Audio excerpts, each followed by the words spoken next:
Welcome to the Sunday morning worship service at DuPage Unitarian Universalist Church. My name is Suzanne Gowdy, and I am a member of the Board of Trustees. Unitarian Universalism is a faith tradition committed to creating a just and flourishing world for all people.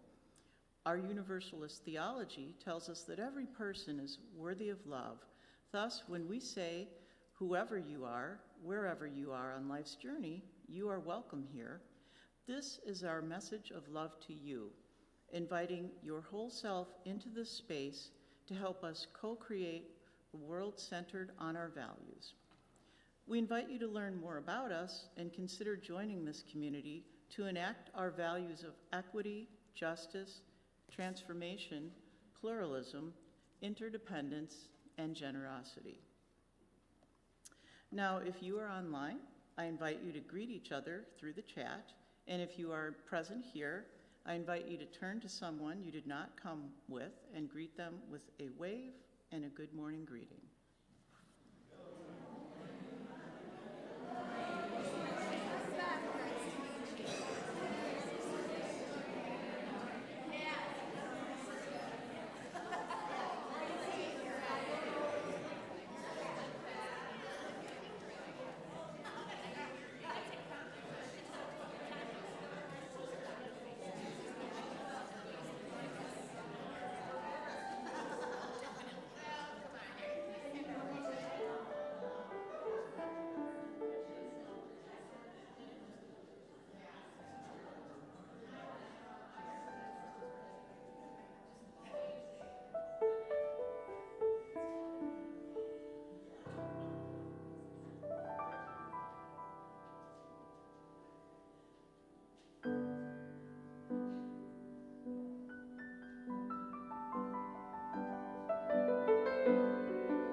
I like the shouts for the EU shared value of pluralism.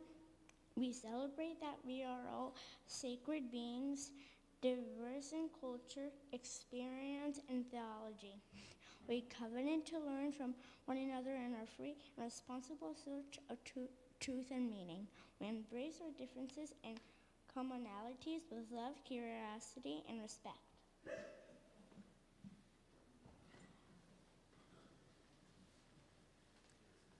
Good morning. Welcome to this place of communal flourishing, this place of love. We enter this space to open our hearts, to expand our minds, and to see the sacred within each other. Come, let us worship together.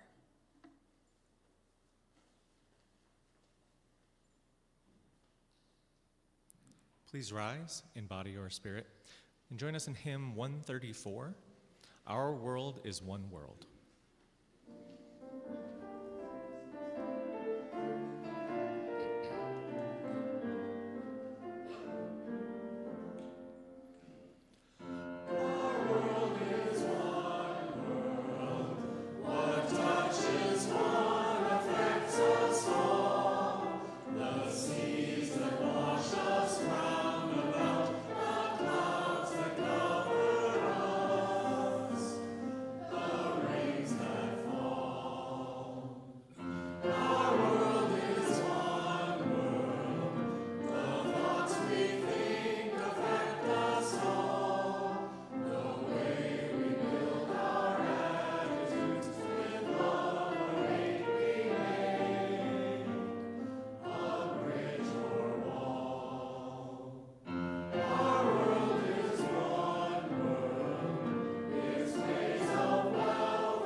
Please join me in saying the mission statement of the DuPage Unitarian Universalist Church.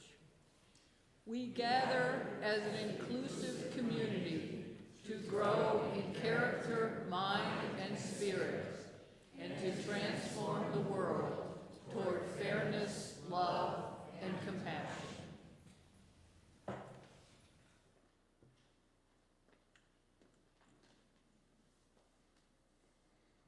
Our vision of beloved community is rooted in the relationships that we have with one another, creation, and our world. Each week we offer the opportunity to share our joys and concerns aloud here from the pulpit. Our flowers today were given by Ellie LaFountain's family as well as the Kovacs and Cortez's family in honor of Ellie and in honor of Mary Helen Kovacs, and specifically a message from the Kovacs and Cortez family. Mary Helen was loved beyond words and is missed beyond measure. From Alyssa and Justin Verson, they would like to share their sorrow at the death of their beloved chosen family member, Melanchthon Philip. He passed away on Saturday evening, one day before his 44th birthday. We ask for his thoughts and prayers for his parents, Raja and Minnie, and his sister Sharon, his fiancée Jill, and everyone who knew and loved him. We hold the Verson family and all those touched by their loss in our hearts. This Thursday is Thanksgiving, and to all who celebrate, we wish you a very happy Thanksgiving. And let us also remember all of those for whom Thanksgiving is not so much a pleasant memory, either because of difficult family situations or for the political history around the holiday of Thanksgiving. I also have a sorrow from Mary Mossman, a passing of a longtime member of this congregation, Dan Koritz. He was ill for a very short time and passed away on November 12th. He leaves his wife, Cheryl, his son, Aaron, and daughter, Sarah, and their families, and many grandchildren. May we hold the Koritz family in our hearts. Our prayer today is from M. Jade Kaiser from the Enfleshed Liturgy for Liberation in honor of last week Wednesday's Trans Day of Remembrance. It's a poem of and prayer of acknowledgement, repentance, and aspiration. Please join me in a moment of meditative prayer. We who are ancient and still becoming, tired and resilient, children and elders precious to each other. We remember across borders, through words that fit and don't, in the midst of layers and intersections, violences of so many kinds. We remember our parts in the webs we grieve, the ways and times we have been more of a friend to white supremacy or colonialism, capitalism or misogyny, ableism or fat phobia, anti-sex worker biases or cultures of policing, or our religious institutions, complicities that weave through them all, than to those on this day we call kin. We remember what causes us to betray. We remember we are capable of solidarity, true and lasting. We remember more than death, more than what deadens, but we will not let their cruelty be forgotten, erased, or dismissed. We remember good days for each other. We remember love that surprises. We remember our beloveds, resting, haunting, remaining. May there be comfort among the grieving, reflection among the privileged, and loyalty, courage, and power to move and make us, hold and heal us in the directions of trans flourishing, collective and within. Amen.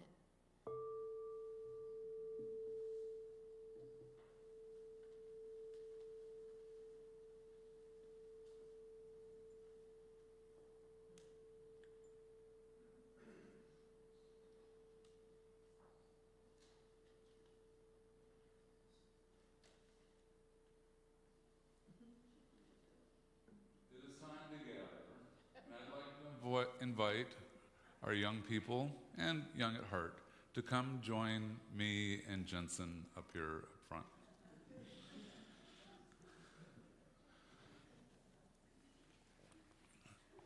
Come on up.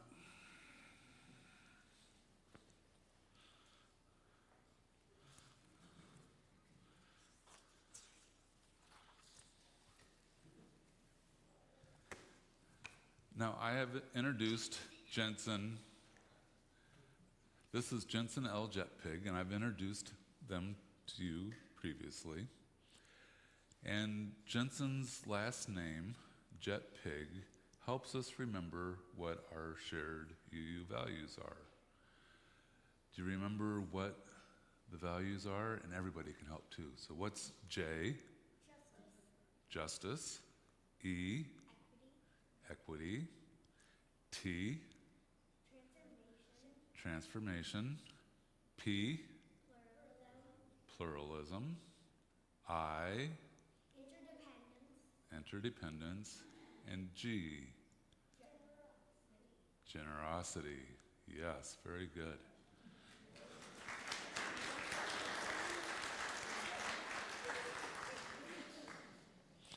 So today, we're going to talk about pluralism. Pluralism is the idea that it's okay for people to have different beliefs, cultures, and ways of living, and that we can all get along and learn from each other. It means that even though people might think differently or follow different traditions, everyone's ideas are respected and treated fairly. So here's an example. Say that we have a box of crayons with lots of different colors. We have all kinds of different colors. Each crayon is unique, but when you use them all together, you can create something beautiful. Pluralism is like that. It's about accepting all the different colors or ideas and cultures and using them together to make the world a better place. Just because someone has a different favorite color or way of doing things doesn't mean they are wrong. It just means that we are all different. And that's what makes the world interesting. So pluralism is about respecting each other's differences and finding ways to live together peacefully, just like how we all share the same playground, but play different games. It's fun and fair for everyone. So one of the ways that we practice pluralism here at DuPage UU Church is with our Neighboring Faiths class for 7th and 8th graders. In today's interconnected world, we are surrounded by people of different religious traditions, each with its own beliefs, practices, and values. And the Neighboring Faiths class offers an opportunity to learn about these diverse traditions in a respectful, open-minded, and systematic way. It serves as a guide to understand how different religions approach questions of meaning, morality, and spirituality while fostering a sense of shared humanity. And this program introduces students to a variety of major world religions, such as Christianity, Islam, Judaism, Hinduism, Buddhism, Sikhism, and indigenous spiritual traditions, among others.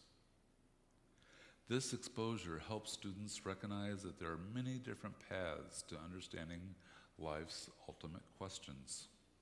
And rather than viewing other faiths as threats or opposites, students learn to appreciate their distinctiveness and the common threads that run through them. So one of the key outcomes of a Neighboring Faiths class is developing an understanding of the beliefs and practices of others, which fosters empathy and compassion. By learning about other religions, students can better relate to people from different backgrounds, helping to break down misconceptions and stereotypes. And this is particularly important in societies with religiously diverse populations. So while learning about other faiths, students are also invited to reflect on their own beliefs and values. This self-awareness can deepen their understanding of their own faith and encourage them to question, adapt, or strengthen their personal convictions. It's a space for growth where students can engage with the broader religious landscape and refine their understanding of spirituality and morality. In a world that is increasingly diverse, a Neighboring Faiths class provides the tools to bridge divides between religious communities and promote a more inclusive, peaceful society. And by engaging with different religious traditions, students not only deepen their own understanding, but also learn how to live in harmony with people who hold different beliefs. And this approach to pluralism is grounded in the idea that our shared humanity is more important than the differences that divide us. So I have an activity for you guys too. And you can do it during the rest of the service to help you understand pluralism, which is the idea of embracing diversity and recognizing that different people can have different beliefs, cultures, and ideas, all of which are valuable. So I have some blank sheets of paper and markers. There's some over there. There's some in the back by the knitting station. And there's markers back there too. So if you want to during a hymn or during music or during the offertory, go back and grab a sheet of paper and some markers. I want you to create a personal diversity poster. So this is a poster about yourself, and it should include your name, things you like food, activities, hobbies, your background, such as culture, family traditions, or languages you speak, and things you are proud of about your family or community. And you can also draw a symbol that represents something special about you, maybe a favorite animal, or a sport, or a flag. And when you're done, you can place them up here on the steps. Just walk up, place it down, so that we can have a variety of personal diversity posters. And then maybe after the service, come on up and take a look at it, and take a look at the diversity that we have within our church. And you can think about how fun it was to learn about everyone's different backgrounds. Or why do you think it's important to celebrate our differences? Or how can we be respectful of people who are different from us?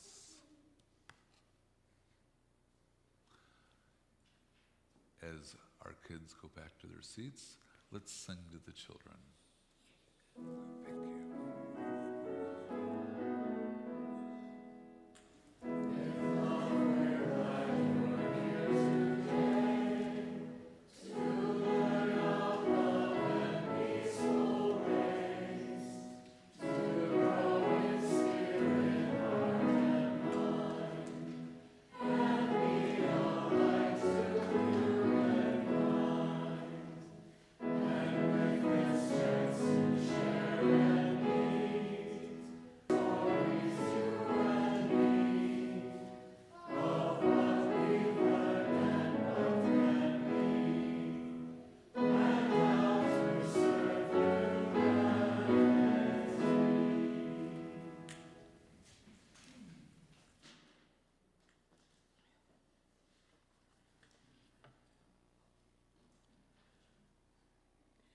Good morning. Giving of our treasure is how we reciprocate the many gifts we are given by this community. Your contribution supports the programs and operations of DuPage UU Church. Giving is also how we live our values into the world. Each month, we share our offerings with an organization which is nominated by this congregation and selected by the Special Offerings team. In the month of November, our shared plate recipient will be SCARES, School and Community Assistance for Recycling and Composting Education. That's SCARES. Nominated by DUC member Susan Camasta. SCARES is an environmental education not-for-profit dedicated to creating sustainable communities. They accomplish this through innovative and hands-on education and programs for schools and organizations, demonstrating care for people and our natural resources through our Reuse Center, and also engaging the broader public through community-wide events and programs. This morning's offering to support the work of the DuPage Unitarian Universalist Church and SCARES is given and received in a spirit of generosity and gratitude.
Today's worship service is the third in our series on the new Unitarian Universalist principles, which were voted on by delegates to our General Assembly in June 2024. During each month of our program year through next May, we will explore one of our new values or one of the other elements that was changed this past summer.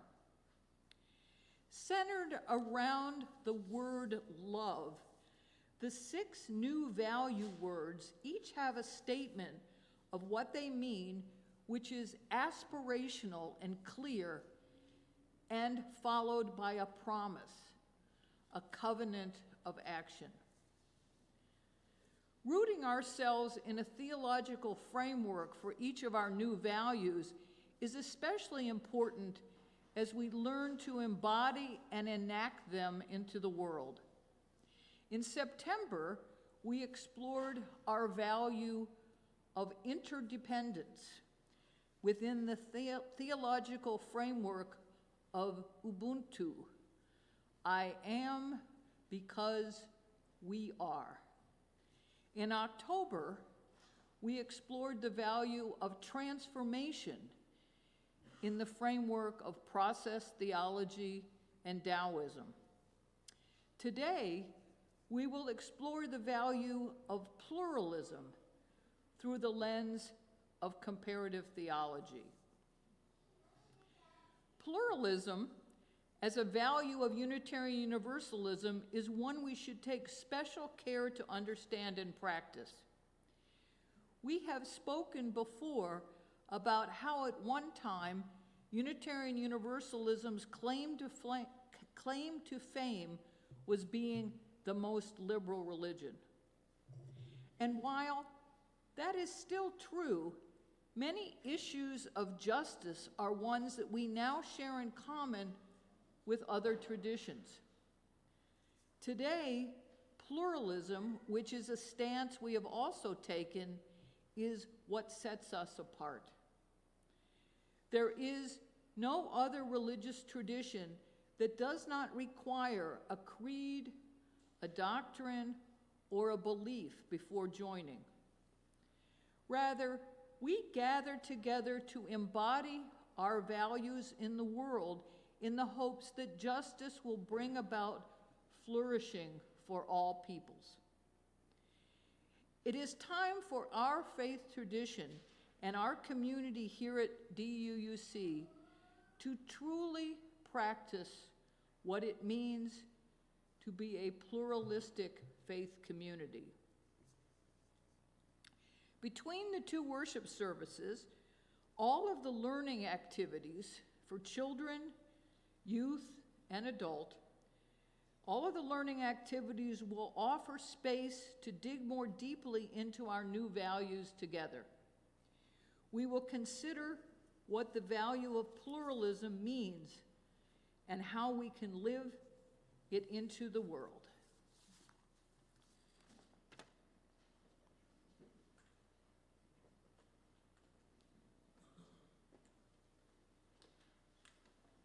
Please rise in body or spirit and join us in hymn number 1008 in the Teal hymnals, When Our Heart is in a Holy Place.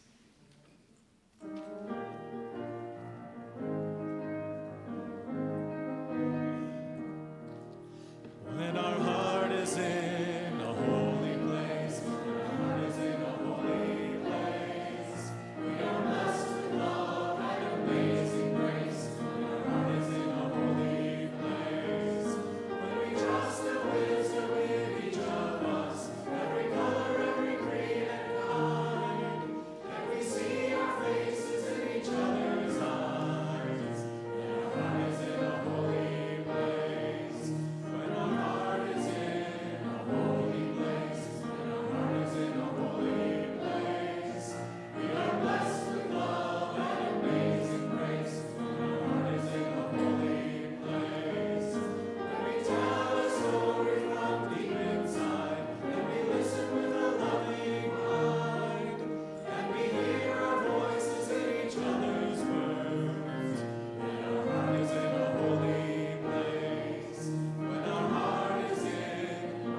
During the ministerial search process in the winter of 2022, I spent a lot of time learning about all of you. I kind of stalked your website, did all the things to learn who you really are. Including in that learning was a survey that you all participated in, asking you many, many questions. Like, what is the reason that you came to DUUC? What do you value about DUUC? It also asked you how you defined yourselves religiously as individuals. I spent a lot of time poring over the answers to those questions, but especially that last one. Because like good Unitarian Universalists, many of you, still very many of you, chose the other category and then filled in your own answers rather than selected from the choices given. Oh, I love Unitarian Universalists. I really mean that. While the majority of the congregation at that time shared that they considered themselves humanists, I have learned in my time as your minister what that means to each of you is actually very different. Some of our humanists are very logic-oriented and scientific, while some of our humanists are more mystical and open to wonder. And some of our humanists would rather use the term atheist.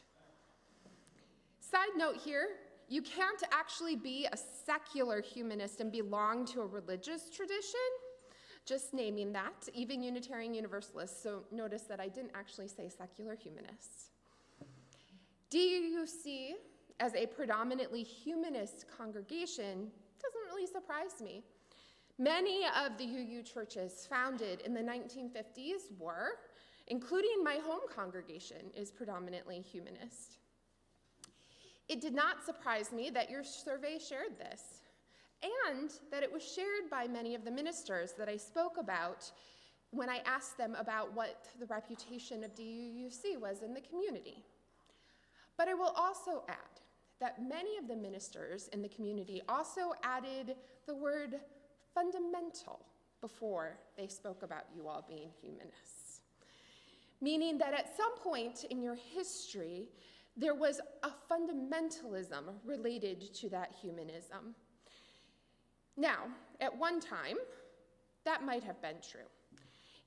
And at one point, it seems that at one point in this congregation's history, not only was humanism your primary identity, but it was clear that other perspectives might not have always been welcomed. Or if they were often silent. Including humanists that were more mystical or open in their perspectives. Now, I don't share this to dishearten you, but to talk about our history more broadly, because it's part of the history of this congregation. In fact, it's actually part of the history of many UU congregations, and something we have to be honest about. But more importantly, it's not my experience here at DUUC any longer. We, as Unitarians, welcome transformation. We learn and we grow, and I believe that this is no longer a narrative of this congregation. In fact, in the survey from 2022, I saw that while most of the members at the time considered themselves humanists, in whatever way they defined that, there are many of you that held other positions. Many of those folks also shared that they had never been free to share their belief systems. And that's not so true anymore. Indeed, my first week here as a minister, I encountered a theist, a pagan, and a Buddhist all in 1 week.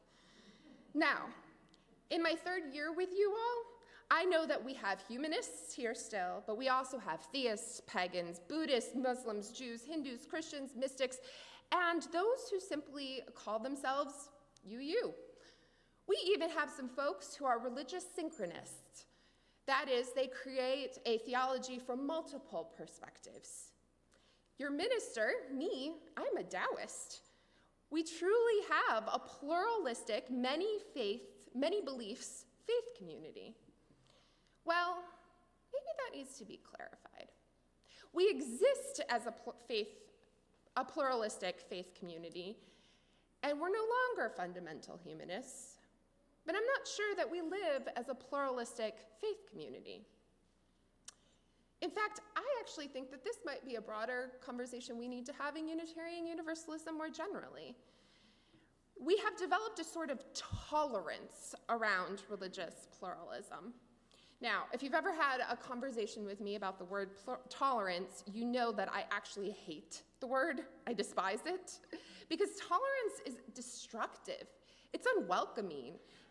It's an exclusive practice that allows space for the other, but does not actually acknowledge the difference, let alone welcome it or include it. Tolerance isn't belonging.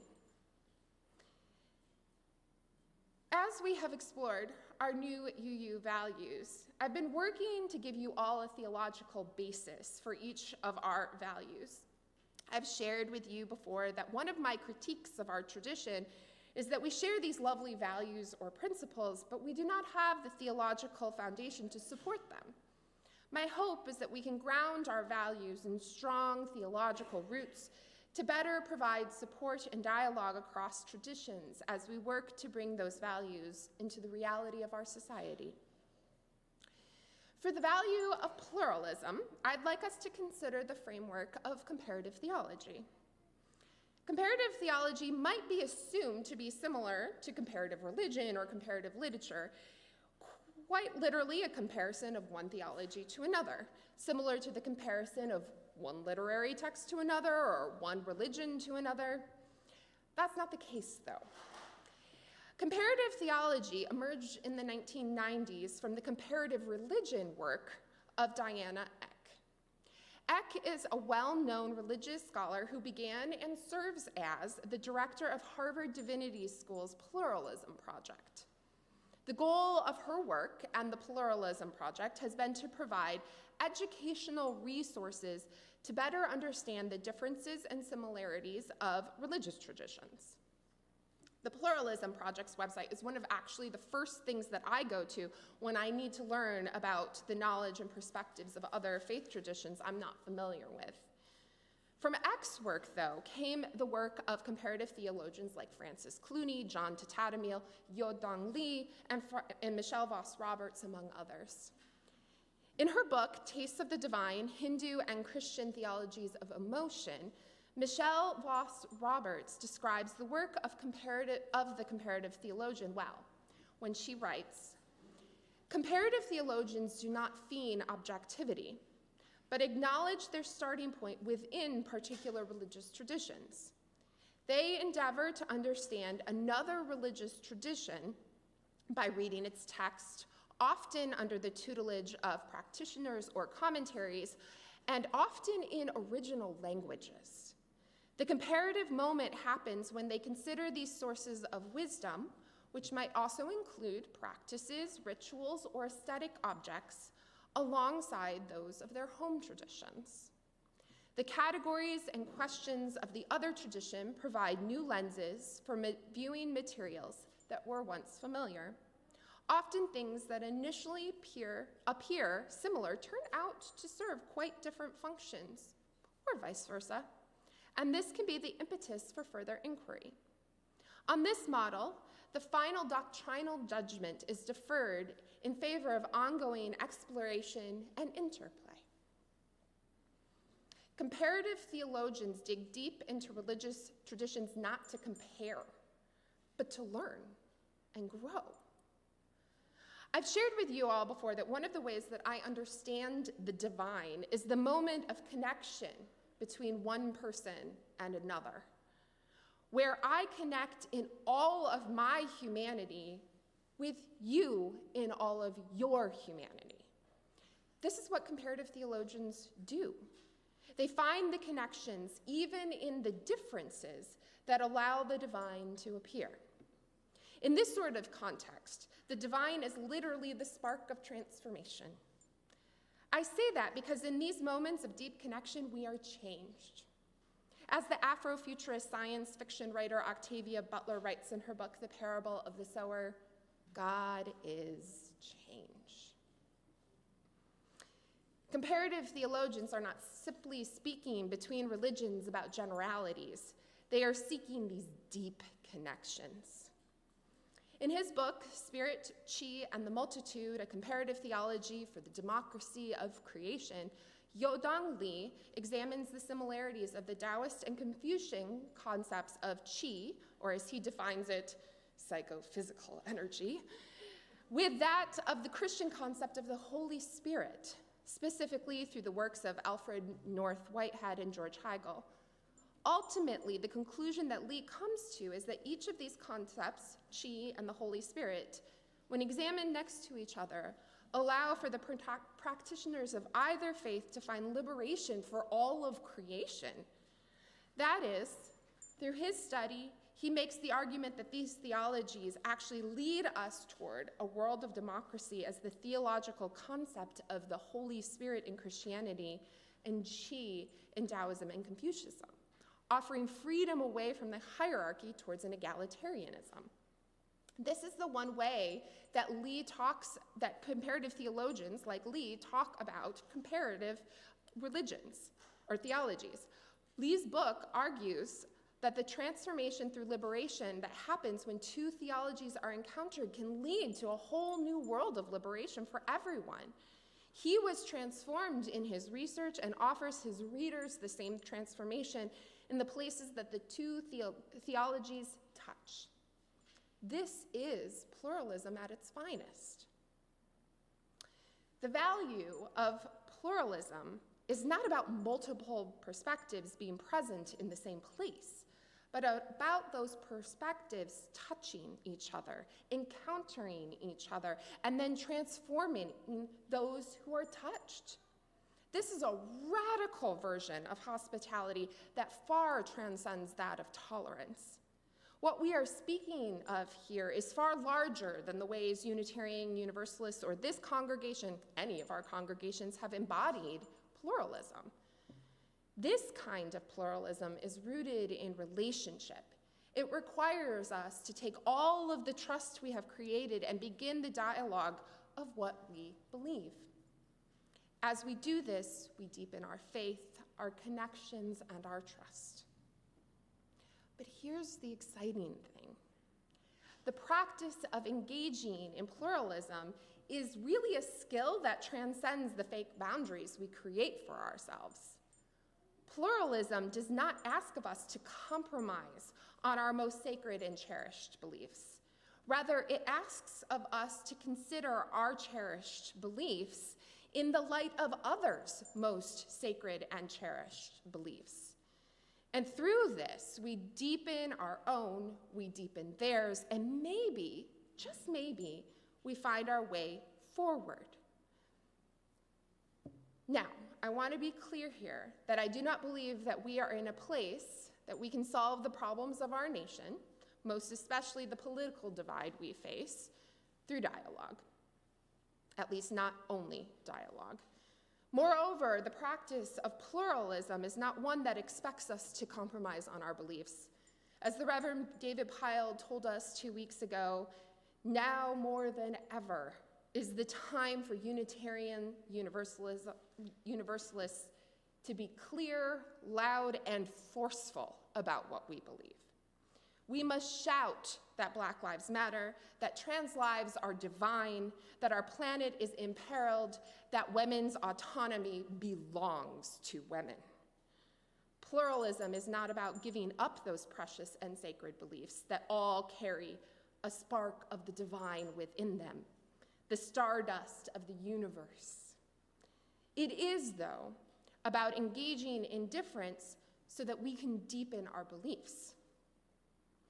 For example, I know that the more that I engage with those on the other side of the issues I mentioned, or the political spectrum, it roots me more deeply in my own beliefs. In fact, I know that when I have conversations with my anti-abortion family, I am more and more committed to women's bodily autonomy because I know that I am also working for the bodily autonomy of the women in my family, my sister and my niece, who have bought into the patriarchy. Pluralism is not about convincing another person of a particular perspective, but about deepening your own and thus transforming yourself and the world.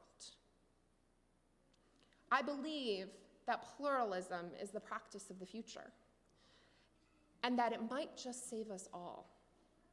It's also a practice that we as Unitarian Universalists are specifically set to model for the world.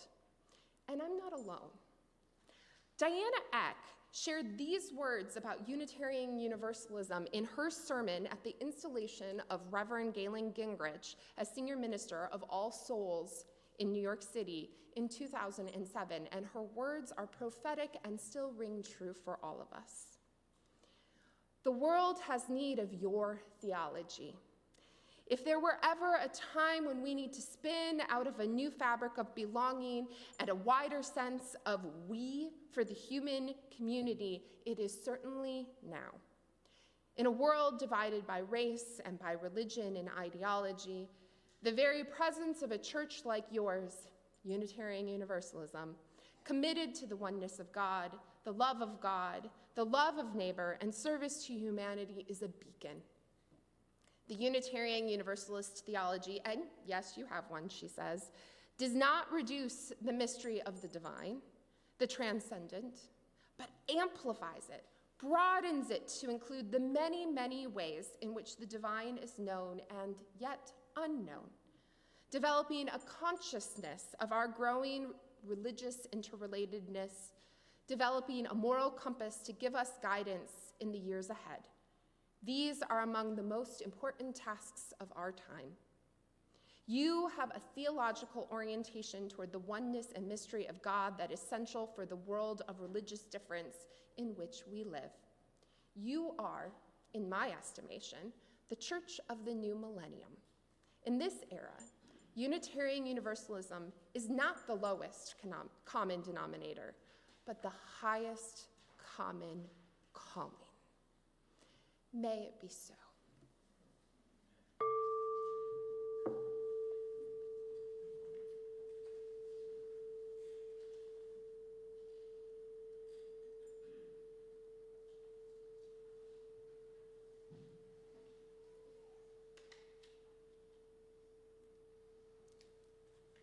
Please rise, embody your spirit, and join us in hymn number 1018 in the Teal hymnal, Come and Go With Me. Come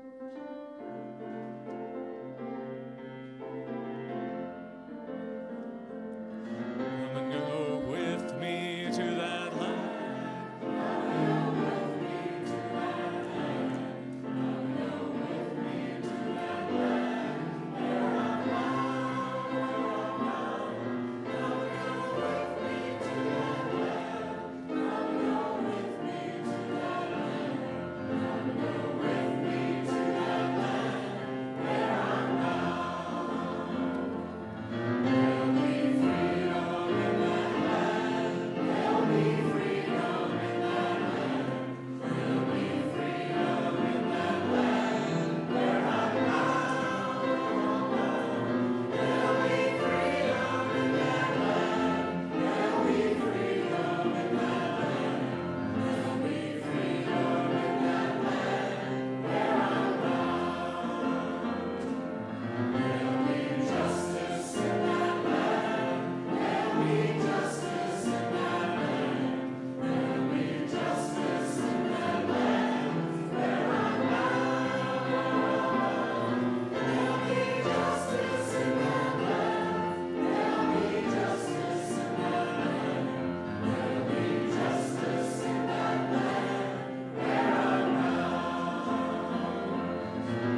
Today, during our adult religious education hour, we are offering the opportunity to practice this lesson of pluralism. And I really hope that you will all join Steve and our facilitators to have that conversation. And now, as our benediction, I would like you to recite with me in the unison reading our new value of pluralism as Unitarian Universalists. As Unitarian Universalists, we celebrate that we are all sacred beings, diverse in culture, experience, and theology. Because we value pluralism, we vow to act. We covenant to learn from one another in our free and responsible search for truth and meaning. We embrace our differences and commonalities with love, curiosity, and respect.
Please join me as we say the words as we extinguish our chalice.